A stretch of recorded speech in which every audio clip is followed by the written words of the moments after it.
Hey everyone, welcome back to another episode of the Ask a Muso podcast, brought to you by Jim's Cleaning, Butterham South.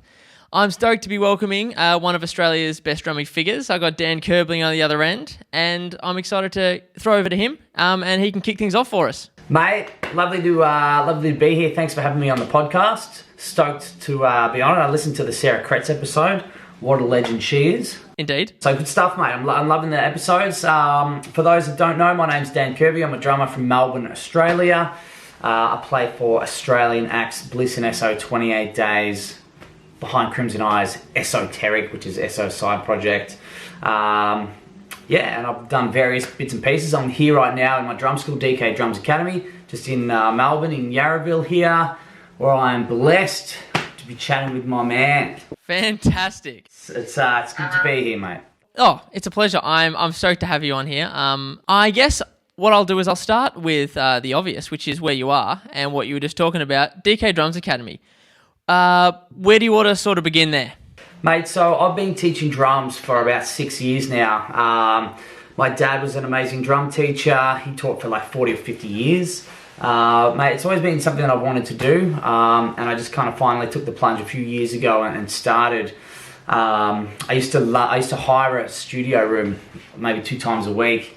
I'd bring my drums into the studio, set them up, teach, pack them down, take them back home, put them back in the cupboard. So it was a slog, man. It was a lot of hard work. And I actually started in Ballarat also. I did Melbourne and Ballarat at the same time, and taught out of my mother and father's lounge room from my dad's setup, because I thought no one would want drum lessons. So I thought I'll worst case scenario, I'll go to Ballarat. I'll teach on my dad's drum kit, and nothing to lose. And then I had a full bang. I had like 15 students in Ballarat from day one. So it's good, mate. Now I'm in Yarraville. I've got my own room set up here, and we do drum videos in here. We do face-to-face lessons, host a bunch of online lessons. It's just drums, everything, mate. It's great. I come in here all the time, just living in here. The only bad thing about it is I guess I'm just in a black room all day. I don't see the sun very much, but it's great, man. I love being here and working with everyone, and it's cool. It's a good vibe. It's a fun place, and a place, of course, to learn all things drums. I've loved watching from when I didn't really know much about it, and I was just seeing it occasionally pop up into my feed with people like Daniel Gay and eventually Sarah once I got connected with the Big Sam Percussion fam. Watching that development and watching how you've adapted to the way things are at the moment, I've subscribed to that and have enjoyed sort of engaging with you on that front. So how many years has DK Drums been going for?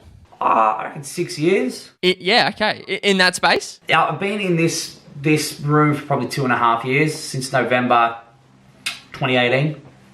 So yeah, this is the hub now. It's nice, man, because as I said previously, I used to have to take my gear to a rehearsal room every, a couple of times a week and set up, and then sometimes people don't come, and then you're going out at night, dragging all the stuff in the cold into your car. It was a slog at the start.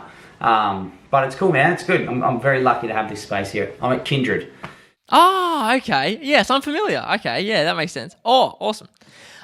So where did music start for you? Has it always been drums? Like you said, obviously your dad been drumming for forever. Where did it all start? Mate, I just used to see him playing drums. We had a kit in the garage. I grew up in Ballarat. We had a big garage out in the back.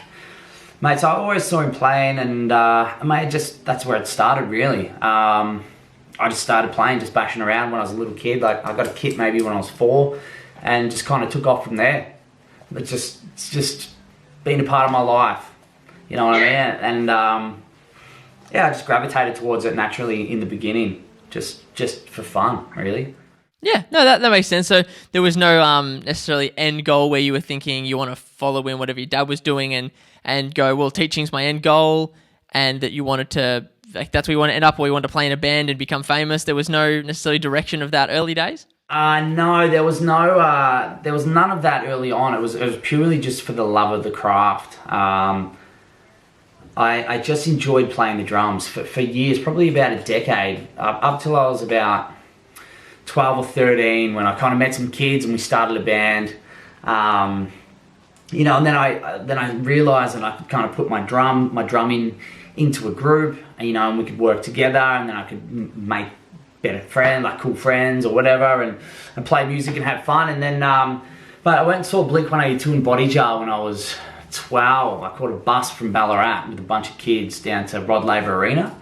And we saw Body Jar and Blink-182 play, and yeah, that was the first time it kind of came together. Like I saw a live show and I saw what you can actually do on the drums and where it can take you, and the reaction of the crowd and the lights and the you know, and the sound, and it was just electric, man. So that kind of was a moment where I was like, I'd love to do that. That's something I'd love to do. And then I've been on the mission ever since, mate. Been on the mission ever since. I can definitely relate exactly to your Rod Laver story, because I had one exactly the same. I was in a band at the end of high school. I picked up the tickets by accident, actually, and we were up in the nosebleeds, and you know, it was the first time I went to a stadium show, and to see Taylor Hawkins doing his thing, and just the production value of moving the whole band for this rotation in the middle for this second stage, and him being an absolute gun player. And I remember Dave Grohl opening the show with, "We don't play that 1 hour rock show. We don't play that 1.5 hour rock show. We play that 2.5 motherfucking hour rock show." And they did. They didn't stop. They played for 2 hours straight. The only time they stopped was because someone proposed in the middle of the stage. And that was part of the show. That was the only time they stopped. And I was like, wow, he's an athlete. Mate, full athlete. You know, that's why he's so lean, because if you're playing drums like that for 2.5 hours, nights, you know, a couple of nights a week even, you're skinny, man. It's a hard work. It's definitely hard work. Yeah, you've probably put a hell of a lot of hard work in for some of your projects. You got quite a few notable projects that you opened up with. So sort of give us a bit of a rundown. Where did things go from, you know, like playing school assemblies and being in like high school bands to getting the opportunity to play with Bliss and SO, like yes, the Canberra video that I often show people when I talk about you and things like that. When you're playing that GoPro live set at Canberra with Bliss and SO, how did you? What was the in between part? I'll break it down as fast as I can because it's quite a long journey. But started in high school. We just started a punk rock band, me and a couple of mates. Played at assemblies. Fell in love with performing there, and then we started playing in small shows. In our regional town of Ballarat. We grew up in Ballarat. We would play the Corova Lounge there, and we'd get all of our friends there. So, you know, we'd have maybe 150 friends come to each gig, and then all of a sudden when nationally touring bands were coming to town and they weren't selling out the venue, they would call on us to then sell the rest of the tickets. So we had something to offer the bigger bands when they came through to our little town. So we kind of got into that, got into the scene a little bit, made some friends, figured out how it worked, figured out who was doing what, who was going places, etc., who we wanted to align with. And then Behind Crimson Eyes were coming to Ballarat, and they didn't have a drummer at the time. I did follow them back in the MySpace days. They had the 7th biggest MySpace account in Australia. Whoa. 7th biggest. The Veronicas were ahead of them, and can't remember who else.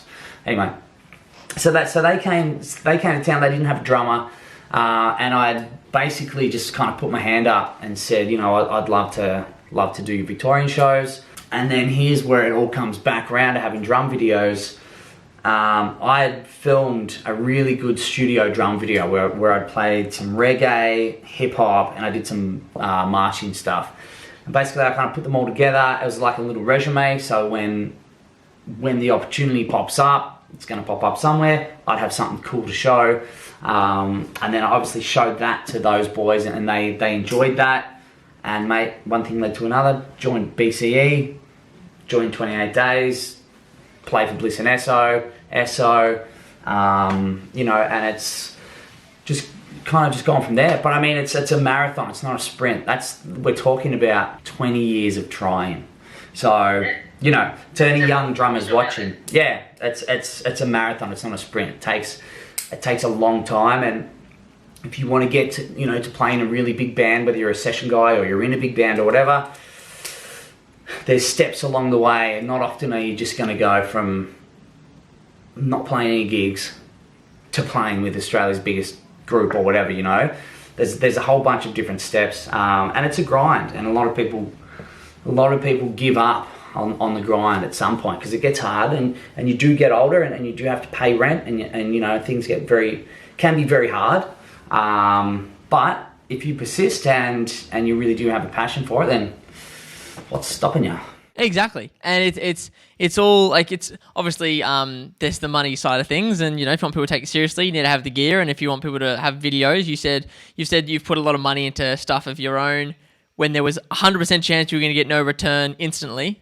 You were doing it like with your resume, so to speak. That was a lot of fold on the off chance something was going to come up. Yeah, so that's a big one, mate. I've always been big on that, and I still do that to this day. I still invest quite a lot of money in certain times into creating epic content, because you got to think, if you do want to play for bigger acts, or you do want to create opportunity for yourself, you have to present yourself in a particular way that's going to get attention.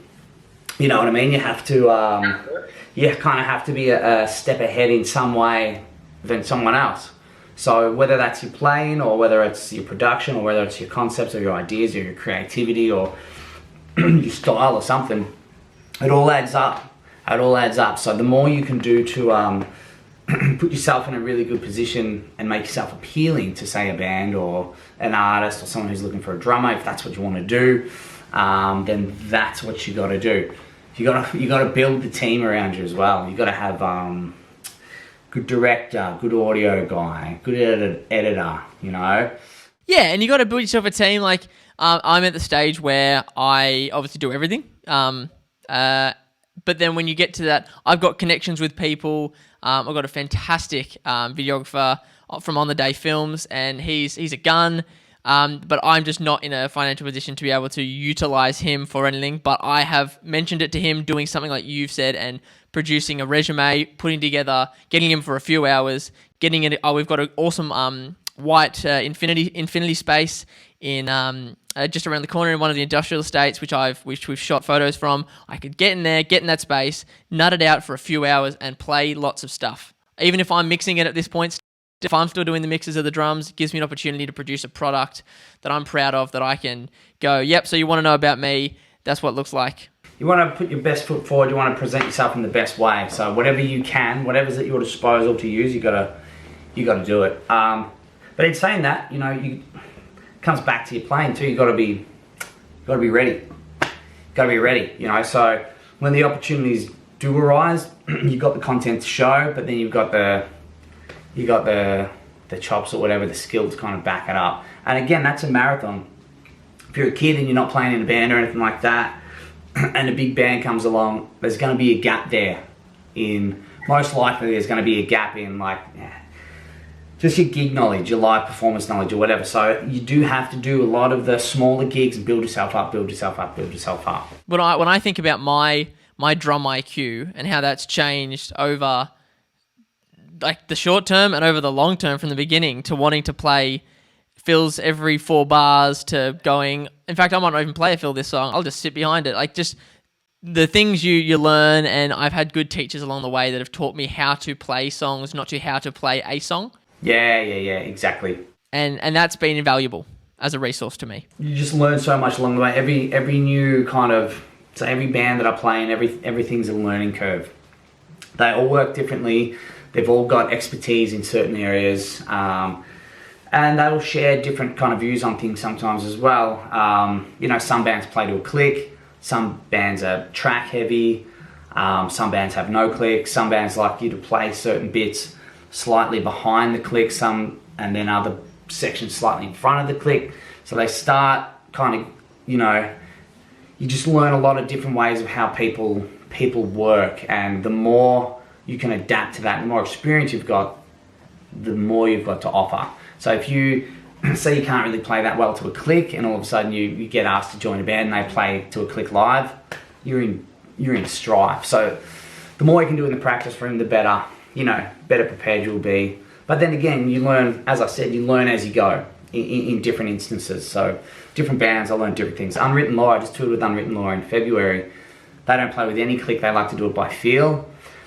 And the way that I would keep in time with that particular band is I'd have to watch the singer, how he danced.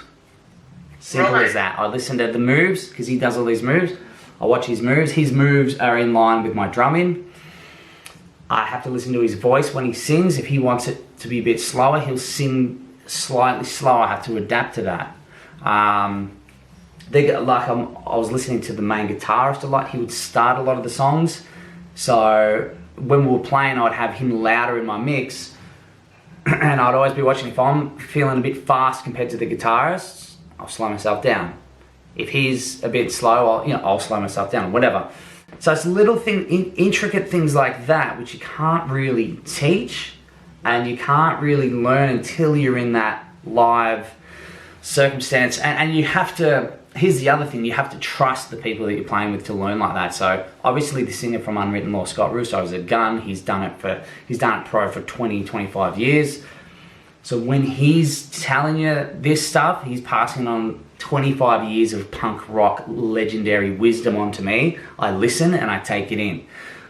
You might be in a band with, I'm not personally, but you can come across floggers as well in a band. You could come across some flogger who's like telling you, that your time it's out, you got to watch the way he dances or whatever, and you might be like, nah.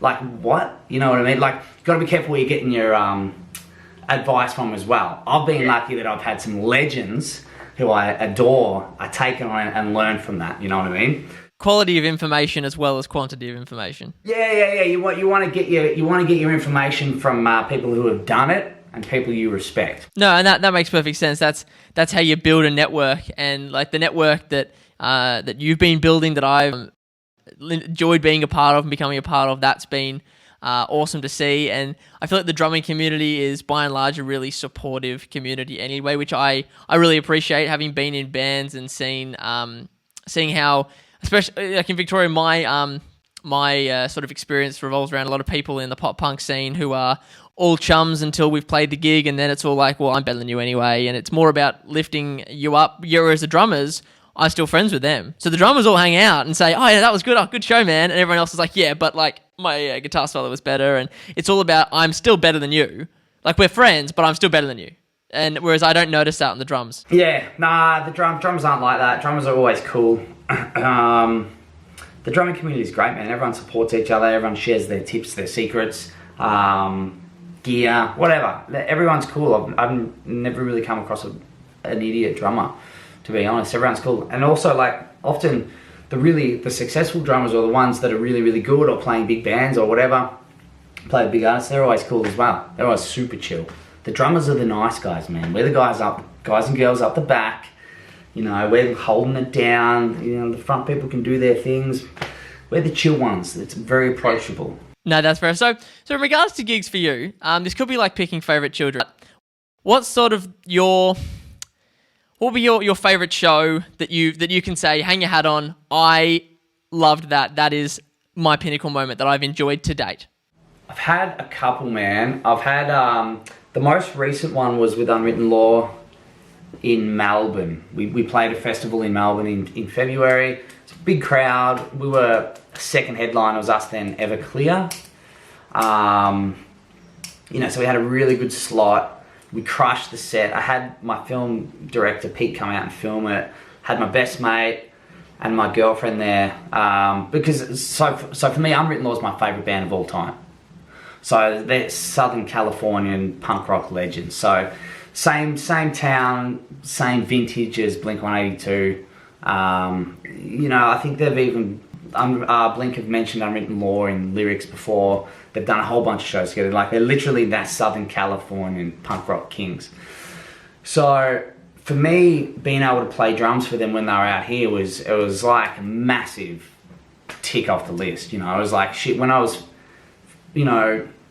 14 to 24, like, and they still are my favourite band, but like, I used to wear what the singer would wear. Like Scott Russo, the guy I was talking about before, he would have these necklaces. I would wear the same necklaces. I'd wear the same t-shirts. I'd dressed like them for literally 5 years of my life. I thought I was Unwritten Law. It was pretty sick to be able to go back later in life and be their drummer, like be on stage and play drums for them. So that was a big one for me. Also, I had my best mate come down to the gig, and he's the guy I started in bands with, right? He introduced me to punk rock, he introduced me to being in a band, and basically we idolised Unwritten Law our whole lives.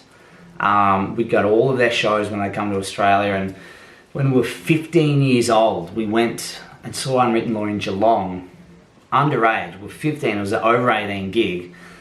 We literally walked up, we bought our tickets on my mum's credit card. I painted a moustache on. Painted a moustache on with my mum's mascara. We walked up to the security guard, and the security guard's like, ID boys. We didn't have it.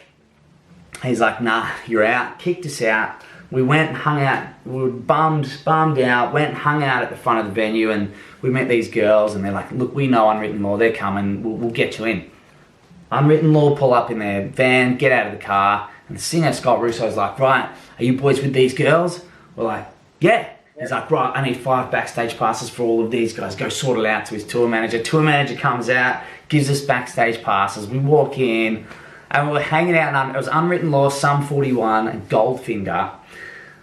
In this tiny room, as big as my drum lockout studio, and we're just in this room with our heroes, like 2 15-year-old kids and literally 3 of the biggest three of the biggest punk rock bands in the world. So that was like another moment where I was like, fuck, this is so sick. I want to be doing this when I grow up. You know, and then 15 years later, I'm playing drums for them in Australia. So that was a cool one. But I've got other ones, man. I've got Bliss and SO stories, I've got 28 Days stories, BCE stories, but that's the most recent one, so I'll just tell you that one. That's pretty much everything you could possibly want. Fully. It's just... yeah, man, I had one of my high school friends reach out to me, and he's like, mate, I remember when we were in the music room, I was playing, when we were 14, I was playing him an Unwritten Law song on guitar. And he remembered that, you know, and he called me. He's like, dude, you playing drums for Unwritten Law now? What the fuck? Like, I remember you playing me their songs when you were 14. And I had another guy whose album I played on. He came to our Queensland show, and he's like, man, when you were playing on my album, I played on his album probably 5 years ago, this solo artist. He's like, I asked you what would be your ideal gig? He's like, when would you like say it's done? And I said to him 5 years ago, I said, if I played for Unwritten Law, I'm out. And he's like, you're fucking playing with him tonight, man. What the hell? Shit like that is cool. Really cool, man. Really, it's a spin out because, you know, I still talk to Scott, the singer, on the phone. It's just weird, man, because he's like my childhood hero. So you just got to get over that, you know, which is a whole nother thing. But anyway, eventually it just became kind of normal, you know. A few shows in, it was just like any other tour, really, but sick. Yeah, that's a pinnacle. For me, that's playing a stadium show. I want to be playing a stadium show where everyone is, whether I've written the song or not, I'm playing a stadium show and everyone in the crowd is singing the words to the song that I'm playing. That's my pipeline dream. Yeah, absolutely, man. That Bliss and SO video in Canberra just reminds you of that when everyone's singing Addicted back to them, and I'm just like, that's my pinnacle. Doesn't matter, it's not my song. It's crazy, man. With Bliss and SO, they're the people at the show, at the Bliss and SO shows, just love Bliss and SO, man. Their fan base is insane. They sing every word so loud, like it's insane. And I have my ears in, so often I'm kind of in my own little world. But sometimes, you know, I'll pop one out when I get comfortable, a few songs in, and it's deafening. It adds a whole new feel to it when you cop the sound of thousands of people screaming the words back. It's sick. But they have it, man. Listen, so as soon as the show starts, they have the people in the palm of their hands. The people just, as soon as the show starts, boom, it's on. It's hectic the whole way. It's freaking cool, man. That engagement, like that's such a big thing to be able to have engagement forever, like for the whole thing. Yeah, mate, it is. It's a real gift for those two. Like, those two guys have a gift, you know, and Tarek the DJ, they've got a gift for entertaining. It's just as simple as that. They've got it. You know, they've got it, and their chemistry works. It's cool to watch their chemistry before we go on stage and the chemistry on stage. It's cool, man. You learn so many little things from like just working with amazing artists like that. They've got a vibe and an energy which is electric, and it just shows live. I started playing with a rapper. I started playing with a guy called Mythic, and I ended up flying down to Victoria at the beginning of the year before we all had to sit inside. and actually showed him videos of you playing with Bliss and SO and said, hey, because we went to uni together, and his live scene is DJing him, and that was cool. And I said, how about if it was not just you two? How about if it was me too? And he said, how would that go? And I said, this is what this guy does. It's what it would look like. And I pretty much hooked him from there. And we did like 4 shows together, I think, altogether. And I played as his backline. It was the DJ and I played over some of his earlier tracks that he couldn't take the drums out of because he didn't have the original stems. But otherwise, he took all the drums out, and I just smack along to his stuff. And my last gig was the 17th of Jan at the Matthew Flinders Hotel in Chatty, and he had his EP launch, and I flew down from the sunny coast and smashed it out with him. Sick. Yeah, cool, man. That's great. It's good to see Australian hip hop embracing the drummers. Drumming. There's electronic music has kind of taken some drummers out. Hip hop's traditionally like a turntablist and some MCs. You see all the kind of mainstream acts all have drummers, so they're giving drummers some work, which is cool because they could essentially do it with a DJ. But let's be honest, it's way better when there's a drummer there. Drumming is such a physical thing. It works so well with a heavy hip hop beat, and it just adds a whole new element to the show. Hey, absolutely, I've enjoyed it. Like I've got like an old rock group that I've been playing with, and we had an EP launch in November, and I got my main group, Total Radio Silence. We've been putting some stuff out. It's like a pop grunge sort of style, but playing hip hop has been so much fun. And probably the best thing I got out of uni was actually playing hip hop before I moved, and then playing it still when I got asked to fly down. Yeah, sick. Yeah, it's fun, man. So many different types of hip hop and different types of hip hop drumming too. It's fun to muck around with it. It's just different to rock. Yeah, I absolutely adore it. Yeah, it's sick. It's really cool. No, well, thank you so much for chatting with me. I have had an absolute ball on the other side, hearing about your musical exploits and the like. Thanks for having me, man. It's been a good chat. Yes. So before I go, what do you want to plug? Have you got anything else coming up that you can talk about? Is there anything you want to tell the socials about DK Drums Academy and all that? For sure, mate. So just Instagram's at Dan Kerby. The drum school's DK Drums Academy, which is here in Yarraville. I'm teaching a whole bunch of online stuff at the moment, which is cool. And mate, listen, I've got some new songs coming out. We're about to kick off that, which will be fun. And mate, I'll just be grinding away in here till then. Fantastic. That sounds great. And no doubt we'll be connecting through the things you've sent across for covers and things like that. I've been doing with Sarah and stuff, and that's been awesome to have your ears and eyes on that. And I'm excited for what the future holds. Awesome, man. Awesome. Great stuff. Great to chat. And I'll chat to you real soon. Yes, thanks for being on the podcast with me, mate. My pleasure, man. Thanks for having me. Alrighty, so that's another episode of Ask a Muso in the can. I had Dan Kerby on there, and it was fantastic to have a chat with him. So until next time, I will see you all later.